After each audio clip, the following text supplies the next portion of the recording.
নতুন জবা ফুলের গাছ আমরা কিভাবে প্রতিস্থাপন করলে গাছটি খুব দ্রুতর সাথে বৃদ্ধি পাবে এবং সেই গাছে খুব ভালো পরিমাণে ফুল পাওয়া যাবে, গাছ থাকবে সুস্থ সবল, ঝোপালো, চিরসবুজ, গাছে দেখা দেবে না কোনো সমস্যা, গাছ তত্তরিয়ে বেড়ে উঠবে। হ্যাঁ, এমনটা আমরা প্রত্যেকেই চাই। একটা জবা গাছ হবে মনের মতো সুন্দর, বাগান আলো করে রাখবে। কিন্তু কজনই বা করতে পারি? ঠিক সেই কজন করার সংখ্যাটাকে আরও বাড়িয়ে তোলার জন্য আজকের এই স্পেশাল ভিডিও। অনেকেই আমার জবা গাছ থেকে বলেছো 3-3.5 মাস বয়সের জবা গাছ এত সুন্দর গ্রোথ, এত বড় সাইজ হওয়া কখনোই সম্ভব নয়। আজকে একদম তোমাদের হাতে নাতে ধরে শেখাবো কীরকমভাবে গাছ প্রতিস্থাপন করলে এবং কি কি পরিচর্যা করলে তোমাদের গাছ 3.5 মাস থেকে 4 মাসের মধ্যে খুব বড় সাইজের চেহারা ধারণ করবে। সেইটার জন্যই আজ আমি এই গাছটি কিনে নিয়ে এসেছি গত 3-4 দিন আগে। তো 3-4 দিন গাছটি রাখা ছিল, আজ এই গাছটি পুরোপুরি প্রতিস্থাপন করে দেখাবো। জবা গাছ প্রতিস্থাপন নিয়ে খুব কম ভিডিওই করা হয়েছে এবং খুব কম বিষয়ই বলা হয়েছে, কারণ প্রতিস্থাপনটা একবারই করতে হয় এবং পরিচর্যাটা বারবার নিতে হয়। আর এই একবার প্রতিস্থাপনটায় আমরা ভুল করে ফেলি, কিছু কিছু ছোটো ছোটো ভুল, যেটার জন্য আমাদের গাছ আখিরে 2-3 মাস থাকার পর নষ্ট হয়ে যায় বা কারোর বছর ঘুরতে না ঘুরতেই গাছ পুরো শেষ, ডাইব্যাক হয়ে, গোড়া পচে, গাছে ফুল আসছে না, গাছের পাতা কুকড়ে গিয়ে, পাতা ফ্যাকাসে হয়ে গিয়ে বিভিন্ন কারণে। আজকে একদম ইন ডিটেল জবা গাছের রিপোর্টিং বা জবা গাছ প্রতিস্থাপন শেখাবো, একদম হাতে নাতে ধরে। ভিডিওটা সম্পূর্ণ দেখতে থাকুন। চলুন ভিডিওটা শুরু করা যাক। নমস্কার বন্ধুরা, আমি অনিশ, তোমাদের প্রত্যেককে স্বাগত জানাই আজকে আমাদের জবা গাছের এই প্রতিস্থাপনের ভিডিওতে। জবা গাছ প্রতিস্থাপনের ভিডিও, এই ভিডিওটা প্রচুর ইনফরমেশনে পরিপূর্ণ, কারণ জবা গাছ আমরা প্রত্যেকেই ভালোবাসি এবং প্রত্যেকেই শখ করে বাড়ির ছাদে জবা গাছ লাগিয়ে থাকি। যারা গোলাপ গাছ করো তারাও লাগিয়ে থাকো, যারা সব ধরনের গাছ করো তারা তো লাগিয়ে থাকোই, আবার স্পেসিক্যালি কিছু বাগানে থাকো শুধু জবা গাছই করে থাকো, তাদের জন্য ভিডিওটা ভীষণভাবে গুরুত্বপূর্ণ। আজকে সোশ্যাল মিডিয়ায় জবা গাছের প্রতিস্থাপন দেখাবো। জবা গাছ প্রতিস্থাপনের জন্য আমাদের প্রথমত 3টি জিনিস মাথায় রাখতে হবে। 3টে জিনিস মাথায় রাখার আগে সকলকে বলবো, যারা নতুন রয়েছেন অবশ্যই ফলো করে নেবেন এবং যারা ইউটিউব থেকে দেখছেন অবশ্যই সাবস্ক্রাইব করে রাখুন আপনাদের সুবিধার্থে, কারণ পরবর্তী সময়ে আরও নতুন নতুন ভিডিও আসবে যেগুলো আপনাদের ভীষণভাবে সাহায্য করবে। এবং আজকের ভিডিওটি ভালো লাগলে লাইক করবেন, কমেন্টে আপনার মতামত জানাবেন এবং জবা গাছ প্রতিস্থাপন সম্পর্কে আপনার কি মত, আপনার কি ধারণা সেটিও জানাতে ভুলবেন না। জবা গাছ প্রতিস্থাপন করার প্রথম স্টেপ, এই যে গ্রো ব্যাগটা রয়েছে না বা নার্সারি প্যাকেট আমরা যেটাকে বলে থাকি, এটা বেসিক্যালি 4 ইঞ্চি 6 ইঞ্চি এই সাইজের হয়ে থাকে।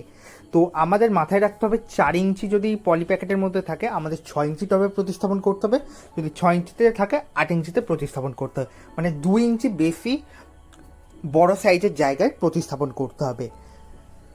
খুব বড় বা 10 ইঞ্চি 12 ইঞ্চি জায়গা আমরা কখনোই দেবো না, কারণ ছোট গাছের শিকড়ের বিস্তার ছোট্ট জায়গায় ইতিমধ্যে মাটি দিয়ে রাখা ছিল, তার জন্য গাছের শিকড় কিন্তু খুব একটা ভালো ডেভেলপ করেনি। গাছটি যখন ধীরে ধীরে আমরা রিপোর্ট করতে করতে বড় জায়গায় নিয়ে যাব, গাছটি খুব সুন্দর হবে।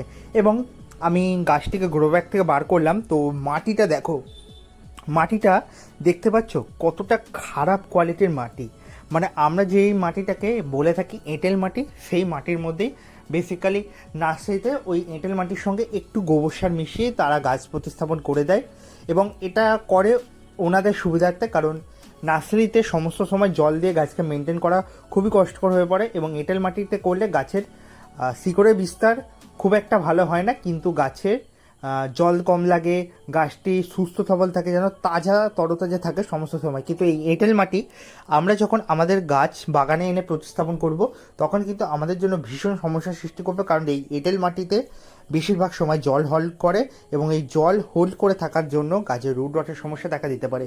তার জন্য আমাদের করতে হবে একটি জায়গায় জল নিতে হবে এবং জল নিয়ে ভালো করে গাছটিকে 2-5 মিনিট মতো ভিজিয়ে রাখতে হবে, যতক্ষণ না এই মাটিটা ধুয়ে একদম শিকড় বেরিয়ে আসে।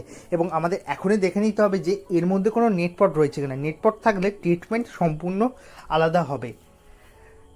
5 মিনিট অতিবাহিত হয়ে গিয়েছে। 5 মিনিট অতিবাহিত হওয়ার পর আমি এখন গাছটিকে তুলে দেখব কীরকমভাবে শিকড় ধুয়েছে। এবং তার আগে আমাকে মাটিতে প্রিপেয়ার করে নেওয়া যাক। এই যে মাটি, এই মাটির মধ্যে আমি মোটামুটিভাবে 60% কম্পোস্ট রেখেছি এবং 40% মাটি রেখেছি। এই 60-40 রেশিওটা মেনটেন করছি, কারণ জবা গাছ এই সময় প্রতিস্থাপন করলে প্রচুর খাবার চাইবে, এবং খাবার যতটা চাইবে তার থেকেও দরকার মাটিটা হালকা ঝুরঝুরে রাখা। তার জন্য আমি কিন্তু কম্পোস্টটা বিশেষ করে ব্যবহার করছি বেশি পরিমাণে। ভার্মি কম্পোস্ট বা গোবর সার আপনার কাছে যেটা আছে সেটা ব্যবহার করতে পারেন। আমি এখানে ভার্মি কম্পোস্ট ব্যবহার করছি, এবং এই ভার্মি কম্পোস্ট থেকে অনেক সময় আমাদের কাছে পোকামাকড়ের জন্ম হতে পারে, গাছে অনেক সময় ছত্রাক লেগে যেতে পারে। তার জন্য আমি নিমখোল দিয়ে দিচ্ছি 2 চামচ পরিমাণ নিমখোল এনাফ। এই 2 চামচ নিমখোল আমরা গাছে এখন ব্যবহার করব। এটা অর্গানিক ফাঙ্গিসাইডের কাজ করবে, কীটনাশকেরও কাজ করবে, এবং গাছে বেনিফিশিয়াল ফাঙ্গাসও তৈরি করতে সাহায্য করবে। যারা ট্রাইকোডার্মা দেবে তারাও এটা ব্যবহার করতে পারো। এরপর মাটিটা ভালো করে মিশিয়ে নেব। নেওয়ার পর টবেতে কিছুটা পরিমাণে আমরা দিয়ে দেবো, তারপর গাছটি প্রতিস্থাপন করে নেব। এবং জবা গাছ প্রতিস্থাপনের সময় সমস্ত সময় মাথায় রাখবে যে আমরা যে মাটিটা ব্যবহার করব সেই মাটিটা একদম ঝুরঝুরে ওয়েল ড্রেন হতে হবে, যে মাটির মধ্যে জল দেওয়ার সাথে সাথে জল বেরিয়ে যাবে। এটা মাথায় রেখে মাটি তৈরি করতে পারলে আলটিমেটলি আমাদের গাছ কিন্তু খুব সুন্দর হয়ে যাবে। এরপর আমাদের যে কাজটা করতে হবে, ভালো করে মাটিটাকে ধুয়ে ঝাড়িয়ে নিয়ে এই টবের মধ্যে প্রতিস্থাপন করতে হবে। আমরা বেশিরভাগ জনই দেখে থাকি যে এই এঁটেল মাটি এবং অনেক জায়গায় লাল মাটির মধ্যে জবা গাছ পাওয়া যায়। বেসিক্যালি এই মাটিটাকে যতটা পারবে ধুয়ে আলগা করে দিয়ে বসিয়ে দিও, এবং এই কাজটা যখন টানা শীত চলবে বা টানা গরমকাল থাকবে তখন কিন্তু একদম করতে যেও না বেয়ার রোড করে গাছ। শুধুমাত্র বর্ষার টাইম বা একটু ওয়েদার নরম ঠান্ডা প্রকৃতির রয়েছে তখনই করা চলে। জবা গাছ এমনিতেও সারা বছর প্রতিস্থাপন করা যায়, কিন্তু এই যে সময়টা এটা হচ্ছে জবা গাছ প্রতিস্থাপনের একটা আদর্শ মরশুম। এরপর ফেব্রুয়ারি মার্চ এই সময়টা খুব আদর্শ সময় বা আদর্শ টাইম। তো গাছটিকে একদম টবের মাঝামাঝি করে বসিয়ে নেবো, নিয়ে মাটি দিয়ে চারপাশটা ঢেকে দিয়ে ভালো করে চেপে চেপে মাটিটা দিতে হবে, কারণ মাটির মধ্যে যদি কোনো গ্যাপ রয়ে যায় সেই জায়গার মধ্যে কিন্তু ফাঙ্গাস বা ব্যাকটেরিয়া জন্মাতে পারে, এবং সেখান থেকে গাছে কিন্তু সমস্যা দেখা দিতে পারে। আমরা যেহেতু বেয়ার রুট করে বা একদম পুরো মাটি ধুয়ে গাছটি প্রতিস্থাপন করছি, এরপর কিন্তু আরও বিশেষ কিছু পরিচর্যা রয়েছে। আপনারা যারা ভিডিওটা স্কিপ করে এগিয়ে যাচ্ছেন তাদের বলবো পুরো ভিডিওটা দেখে নেন, পুরো নলেজটা নিয়ে যান, নাহলে কিন্তু আখিরে আপনাকেই পস্তাতে হবে। তখন কিন্তু কমেন্টে এসে জানালে চলবে না যে তুমি বললে তোমার মতো করে গাছ প্রতিস্থাপন করতে গিয়ে আমার গাছটাই লাস্টে মারা গিয়েছে। তাই বলবো সম্পূর্ণ ভিডিওটা দেখো। এই ভিডিওর মধ্যেই আমি একদম ডিটেল টু ডিটেল বোঝানোর চেষ্টা করেছি কিভাবে কী কী করলে গাছ মরবে না, গাছ থাকবে সুস্থ সবল। গাছে দেখতে পাচ্ছ কুঁড়ি রয়েছে, গাছে যদি এখন বড় বড় সাইজে কুঁড়ি থাকতো বা ফুল থাকতো আমি কিন্তু সমস্ত কিছু কেটে দিতাম। এখন কাটছি না, কারণ এখন কুঁড়িগুলো অনেক ছোট রয়েছে। এই ধরনের সাইজের কুঁড়ি কাটলে এখন যেহেতু মাঝে মধ্যে বৃষ্টি হচ্ছে সেখান থেকে কিন্তু ফাঙ্গাস লেগে যেতে পারে, তাই এটা মাথায় রাখবে। সমস্ত সময় কিন্তু কুঁড়ি কাটা কোনো দরকার পড়ে না। গাছটিকে এরপর জল দেবো, এবং ভালো করে কিন্তু জল দিতে হবে। প্রতিস্থাপনের পরবর্তী সময়ে আমাদের কিন্তু 1 থেকে 1.5 সপ্তাহ মতো বিশেষ কিছু পরিচর্যা করতে হয়, যে পরিচর্যাগুলো করার জন্যই কিন্তু গাছে কোনো সমস্যা দেখা দেয় না। আর আমরা যারা নার্সারি থেকে জবা গাছ কিনে আনি অনেকেই দেখেছি ছোট জায়গার মধ্যে খুব বড় সাইজের গাছ, সেই গাছগুলোর পেছনে কিন্তু প্রচুর রাসায়নিক খাবার, প্রচুর টিপস কাজ করে। সেই টিপসগুলো নিয়ে পরবর্তী সময় যদি তোমরা ভিডিও চাও অবশ্যই কমেন্ট করে জানাও, তাহলে আমি ডেফিনেটলি সেই টিপসগুলো নিয়ে ভিডিও করার চেষ্টা করব। এরপর যেটা বললাম প্রতিস্থাপনের পরবর্তী বিশেষ সিক্রেট পরিচর্যা, এটা না করতে পারলে কিন্তু গাছ মারা যাবে। এই যে একটা জায়গার মধ্যে জল নিয়ে নিয়েছি, এই জলের মধ্যে 2টো জিনিস আমি মেশাবো। প্রথমত মেশাবো এপসম সল্ট। এপসম সল্ট আমাদের ভীষণভাবে কাজে লাগবে।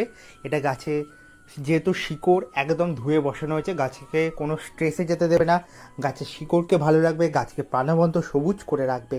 1 চামচ পরিমাণ এপসম সল্ট আমি দিয়ে দিচ্ছি। এখানে মোটামুটিভাবে 500 ml মতো জল নিয়েছি। এরপর আর একটা জিনিস দেবো, দিয়ে এই জলটা ফার্স্ট টাইম আমরা গাছে দেবো। আর এই এপসম সল্ট তোমরা যে কোনো সারের দোকানে পেয়ে যাবে, নার্সারিতে পেয়ে যাবে, আর ইভেনলি অনলাইনেও পাওয়া যায়। খুব সস্তার একটা খনিজ পদার্থ, এটা কিন্তু আমাদের গাছ করতে গিয়ে সাহায্য করে। এরপর যেটা অ্যাড করব এখানে হিউমিক অ্যাসিড। হিউমিক অ্যাসিড গাছের শিকড়ের ভালো বিস্তার করবে।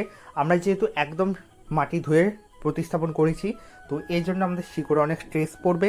তো এ থেকে বাঁচতে হলে আমাদের অবশ্যই হিউমিক অ্যাসিড ব্যবহার করতে হবে। হিউমিক অ্যাসিড এবং এপসম সল্ট আমরা গাছ প্রতিস্থাপন করলেই ব্যবহার করব। তা একদম মাটি ধুয়ে হোক বা মাটি সহ হোক, এটা করতে পারলে আমাদের যে নতুন চারা গাছের শিকড়ের বিস্তার কিন্তু অনেক ভালো হবে। আর গাছের শিকড়ের বিস্তার ভালো হলেই আমরা প্রত্যেকে জানি গাছ খুব দ্রুতর সঙ্গে খাবার গ্রহণ করবে এবং গাছ খুব তাড়াতাড়ি ফুল দেবে এবং সুন্দর গ্রোথ করবে। জবা গাছের কিন্তু এই ব্যাপারটা আমাদের গোটা 2 সপ্তাহ ধরে চালিয়ে যেতে হবে। এই মিশ্রিত জলটা দেওয়ার আবার 3 দিন পর আমরা সেমভাবে আবার একবার জল দেবো, তার আবার 3 দিন পর আবার সেম কাজ করব। মোটামুটিভাবে 10 দিন মতো করতে পারলে খুব ভালো হয়।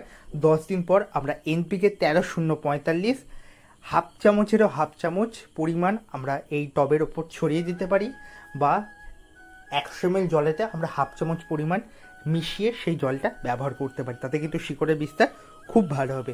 গাছটিকে 3-4 দিন একটু ছাওয়া জায়গায় রাখো, যেখানে বৃষ্টির জল ডাইরেক্টলি আসবে না এবং খুব তেজ রৌদ্রটা আসবে না, হালকা লাইট এবং হালকা বৃষ্টির জলের ঝাপটাটা আসবে।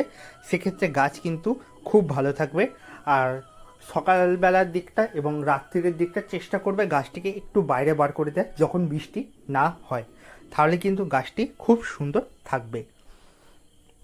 এই ছিল আজকের আমাদের জবা গাছের প্রতিস্থাপনের ওপর ছোট্ট একটি ভিডিও। আশা করব ভিডিওটি থেকে আপনাদের কিছু না কিছু শেখাতে পেরেছি এবং জবা গাছ প্রতিস্থাপন, জবা গাছ মেরে ফেলা নিয়ে যে আপনাদের দুবিধা রয়েছে সেটাকে আমি দূর করতে পেরেছি। জবা গাছ নিয়ে আমি বিগত 4 থেকে 5 বছর মতো কাজ করে চলছি এবং নিজেও প্রচুর জবা গাছ নষ্ট করার পর এই ছোট ছোট জিনিসগুলো শিখেছি, যেগুলো সাহায্য করছে। ধন্যবাদ। ভালো লাগলে লাইক